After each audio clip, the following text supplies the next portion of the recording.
Before we begin, take a moment to like the video and subscribe to the channel. And if you're watching this late at night, let me know where you're from and what time it is where you are. That way, YouTube knows you want more stories just like this, delivered straight into the dark. Now, let's begin. Ethan McKay had driven the same route to his parents' rural home for nearly a decade. Nestled deep in West Virginia's Appalachian backwoods, the winding roads were familiar and comforting. But this time, a late-night family emergency and a GPS notification changed everything. It was just past midnight when his phone buzzed. Faster route available. Save 18 minutes via Hollow Creek Road. Ethan hesitated. Hollow Creek? He'd heard of it, mostly from his grandfather, who used to tell eerie stories about the place. Supposedly, the road had been closed for years, isolated after a series of accidents and mysterious disappearances. But curiosity and the urgency of the call pushed reason aside. He clicked accept. The road was almost immediately strange. There were no signs, no streetlights, and thick fog pressed against his windshield like a living thing. His headlights barely pierced the gloom as tall, gnarled trees bent toward the narrow one-lane path. The GPS kept repeating, continue for 7 miles. About 2 miles in, the road surface changed from cracked asphalt to something more like gravel. Then, dirt. The forest felt heavier here. The trees stood too still, like they were holding their breath. Ethan's radio began emitting a low static, then a voice whispered through the speakers. "You shouldn't be here." Startled, he turned the volume down, only to realize the radio had been off the entire time. He passed a rotting wooden sign, barely legible. Hollow Creek, do not enter. The paint was faded, but the warning was clear. Ethan's unease turned to dread when he saw her. A figure stood in the middle of the road, a barefoot woman in a white nightgown soaked to the skin. She didn't move. Her face was obscured by long black hair, and her arms hung limply at her sides. He slammed the brakes. Heart pounding, he stared. The woman didn't react. Then slowly she tilted her head, almost in curiosity, and raised one trembling arm to point at the forest beside her. Ethan threw the car in reverse. But when he looked in the rearview mirror, she was already behind him, closer than before. Her head now tilted to the other side. Her mouth was open wide as if screaming, but there was no sound. Panicking, Ethan floored the accelerator, veering around her. The wheels spun in the wet dirt, flinging mud, but he powered through. Trees blurred past as he tore through the winding road, only to realize the road was looping. No matter how far he drove, he kept passing the same landmarks. The twisted oak with the missing branch, the broken mile marker, the decaying red mailbox. Even the woman, still pointing, reappeared, always just ahead. Sweat poured down Ethan's face as he checked his phone. No signal. The GPS now showed only a spinning wheel. No map, no directions.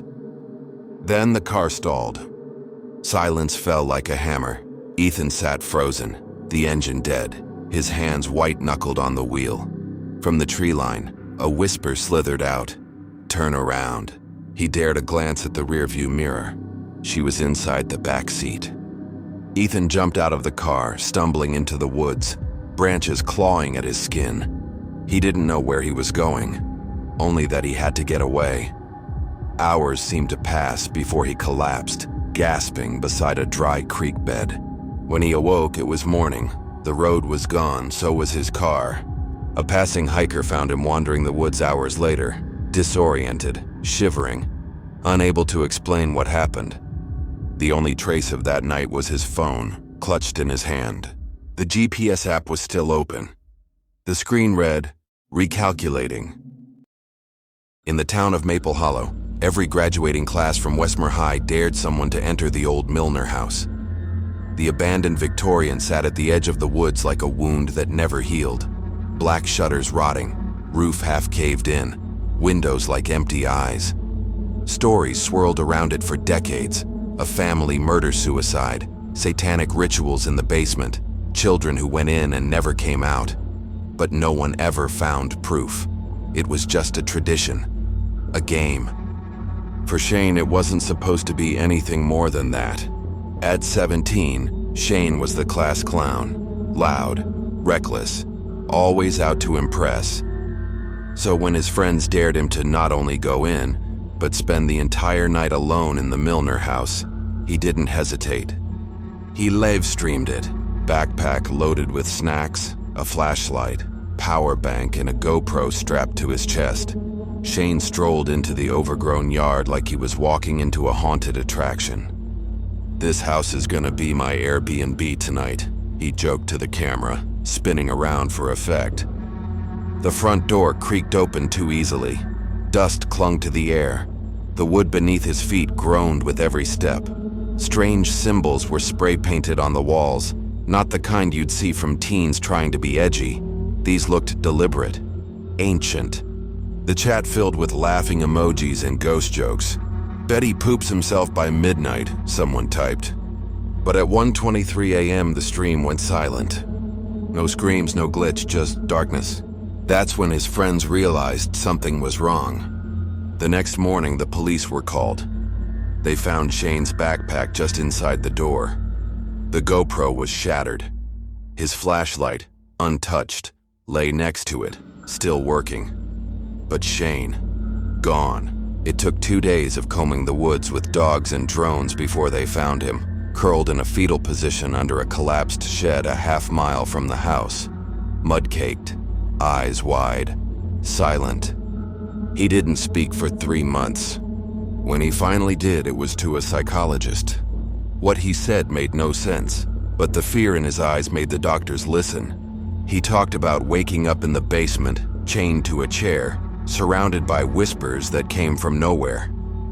He said the house wasn't empty. Not really. It was full of people who didn't move right. They watched him from behind walls. They knew his name. One of them spoke in his father's voice and told him to stay for dinner. He said there was a room full of mirrors that showed him versions of himself where he was already dead. The psychologist chalked it up to a psychotic break, maybe drug-induced. But Shane hadn't used anything. No alcohol, no pills. One night, his mother came home to find him standing in the backyard, staring up at the treetops. He turned to her and whispered, "They followed me home." She didn't know what he meant until the cameras in the living room began picking up voices at 3:15 a.m. every night. Whispers, breathing. A man saying Shane's name in a voice they didn't recognize. The stream footage from that night still exists. It ends at 1:23 a.m. If you slow it down frame by frame just before the static takes over, you can see something standing behind Shane. It doesn't look human, and it's smiling. Marcus Langston had just landed a night shift as a junior security officer at Northgate Biomedical Research Center, a gleaming, heavily guarded facility on the outskirts of Denver. The pay was good, the hours quiet. He was told most of the building was administrative, with a few classified labs on the basement levels. His job? Stay in the control room, monitor the screens, log any unusual activity. That's it. There was just one rule: never open the door to B3. The supervisor, an older guard named Paul, made it crystal clear on Marcus's first night. He even pointed at the door on the surveillance feed, a thick steel entryway at the end of a long, sterile corridor on basement level B3.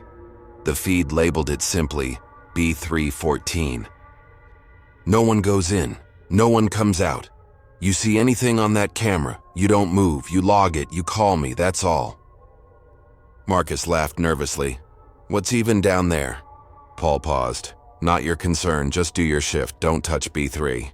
For a week it was mind-numbingly uneventful. Cameras flickered, lights buzzed, janitors came and went. Then, one night, around 3:12 a.m., something strange happened. Camera 14, the one facing B314, flickered to static. When it came back, the door was slightly open. Not wide, not dramatic, just enough to notice. Marcus stared, confused. He checked the activity log. Nothing. No entries, no access clearance. The system showed the door had never been opened. He radioed Paul. No answer.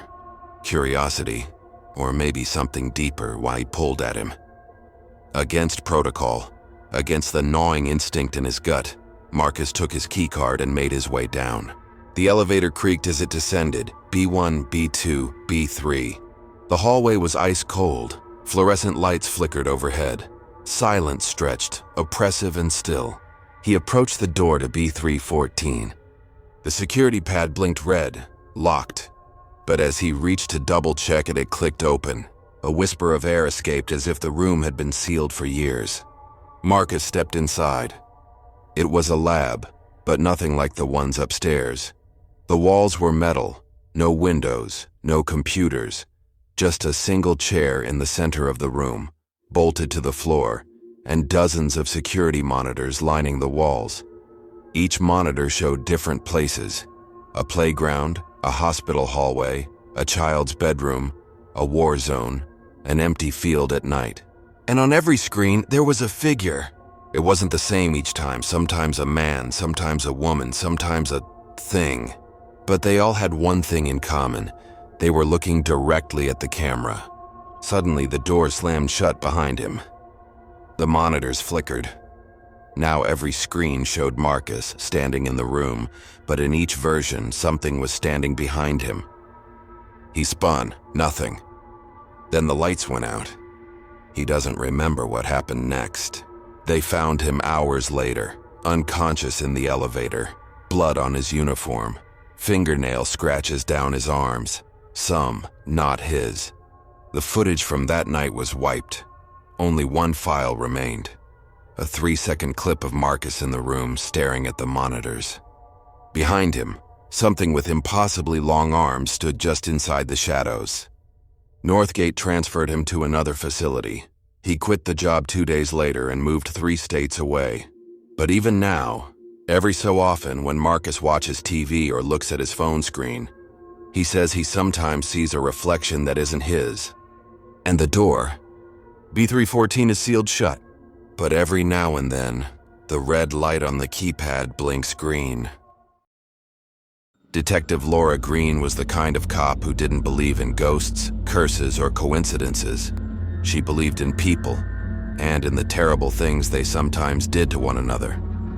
But there was one case she never talked about, one that changed the way she looked at the forest, and at mirrors. It started with a 911 call, October 16th. Mist rolling thick through Gresham Pines, a stretch of Oregon forest known for its remoteness, and the handful of people who had vanished there over the past 20 years. Most were written off as hikers who got lost. Some were suspected to be victims of foul play. But this was different. The caller was male, his voice shaky on the verge of hysteria. "I'm not alone out here," he said. "I made a mistake, a huge mistake. I thought I could fix it, but it's too late. They don't want me to leave." The operator asked where he was.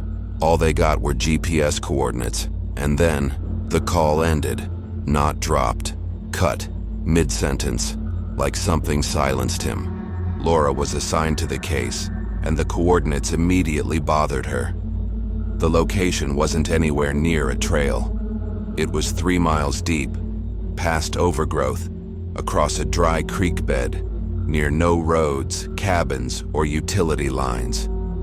Worse, the phone was a burner, no ID, no digital trace. She requested a search team, but response time was delayed due to weather warnings and limited availability. Impatient and concerned, she set off alone. She didn't tell dispatch. She didn't want them thinking she was chasing shadows.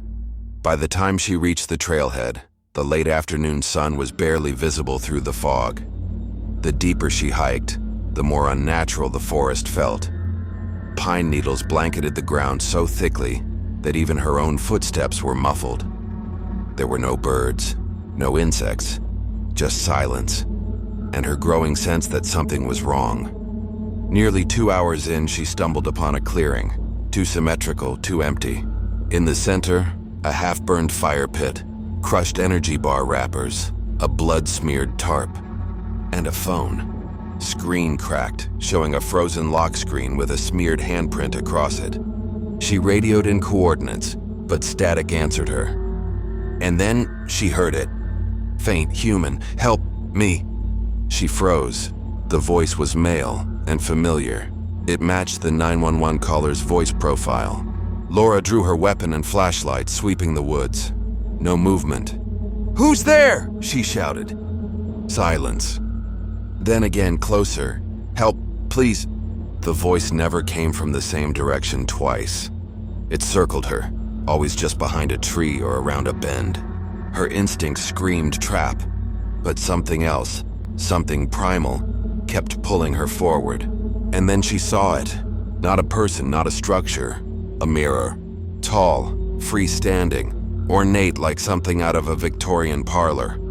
The glass shimmered unnaturally, like it had its own backlight. There was no reason for it to be there, no tracks, no signs of anyone dragging it in, no power source. And yet it reflected.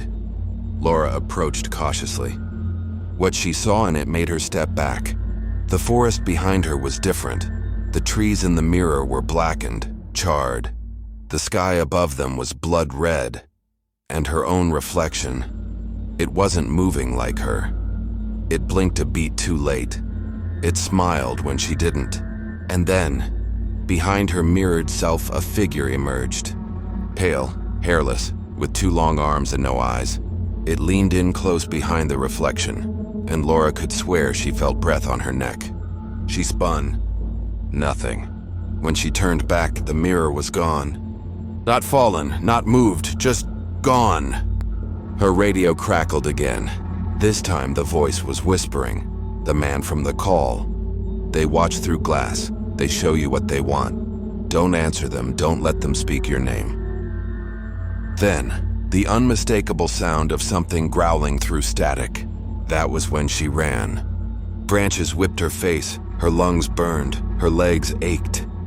Time warped, distorted. She passed the same stump twice. She swore the trees rearranged themselves behind her. By some miracle, she made it to her car. It was nearly night. Her arms were scratched, her badge gone, her boots soaked. She filed a brief report the next morning, leaving out everything supernatural. 2 days later, a search team went to the clearing and found a man's body, badly decomposed, lying in a perfect circle of scorched pine needles. The coroner estimated time of death at 5 days before the 911 call was made. His phone was recovered. One image was saved. It showed a blurry figure in a police uniform standing in front of a tall mirror. Only the figure's reflection was smiling. Laura Green never returned to the forest, and she no longer has mirrors in her house. In 2017, Officer Devin Ruiz was assigned to night patrol in a rundown part of central Albuquerque, a district known for petty theft, graffiti, and long-abandoned apartment complexes that housed more ghosts of memory than people. On a quiet Tuesday around 3:30 a.m., a call came in from dispatch. Reported break-in, 612 Rosedale Avenue, vacant building, caller anonymous. Devin recognized the address immediately. The Rosedale building had been condemned for years. Last fire inspection labeled it structurally unsafe. No electricity, no running water, and officially, no tenants. But unofficially, he knew squatters and vandals came and went, and occasionally, thrill-seeking teens dared each other to sleep there. He responded alone, like he always did for low-risk calls. The air was thick with dust when he arrived. His flashlight cut a narrow beam through a building that seemed to groan with every step. The front door was already half open. Inside, the air was stale. Water dripped somewhere deep within the structure. Mold crept up the walls like rot reclaiming its home. Each floor told a story of abandonment until he reached the 3rd floor and saw the drawing. It was on the wall at the end of the hallway, illuminated perfectly in the flashlight's circle. A charcoal sketch of a woman's face. No body, no scenery, just ahead, staring directly outward. The lines were precise, the style chillingly realistic. Her eyes seemed too focused, too aware. Her mouth wasn't smiling. It was slightly open, as if she was about to speak. Devon paused. Art in this building wasn't new. Graffiti, messages, sometimes even murals. But this felt intentional. He approached slowly. Underneath the sketch were 6 tally marks, as if someone was keeping count. He radioed in to confirm his position. Static. He tried his phone. No signal. He turned away for a moment, just a second, to glance down the corridor. When he turned back, a second face had appeared on the wall. Lower beside the woman. A child. Same style, same charcoal smudges. Wide-eyed, blank expression. Devon blinked. The charcoal was fresh. Smudges led from the drawing down the wall. On the floor were footprints, barefoot, small, leading away, deeper into the hallway. He followed. Room 3 and 12, the door creaked open. Inside, completely empty, except for a mirror leaning against the far wall and a folding chair facing it. He stepped inside, heart racing. Suddenly, footsteps behind him. He turned, no one. When he turned back to the mirror, he was no longer alone in the reflection. A woman stood behind him, the same face as the sketch. Mouth open wider now. Her eyes locked onto his through the glass. Then, the light blew out. Pitch darkness. He spun, flashlight trembling in his hand, flicking it on again. No one there. The mirror was shattered. The wall behind it had a third sketch. Him. Drawn in frantic detail, the charcoal still fresh. Mouth open in a scream, eyes wide with terror. He ran, didn't stop until he burst through the stairwell out onto the street. He never filed the full report, but he took a photo of the original sketch before fleeing. The strange thing? Every couple of nights when he reviews archived cases or visits old calls logged in the system, a new sketch appears in the photo. A new face, always someone reported missing that week. And now when he sleeps, he dreams of a hallway and a wall that keeps growing longer and more faces appearing on it one by one. The last face? Always his own. If you made it this far, thank you for spending your night with us. If these stories gave you chills, there's plenty more waiting. Don't forget to subscribe to Night Fear Stories for new terrifying tales every single night. Sleep well, if you can.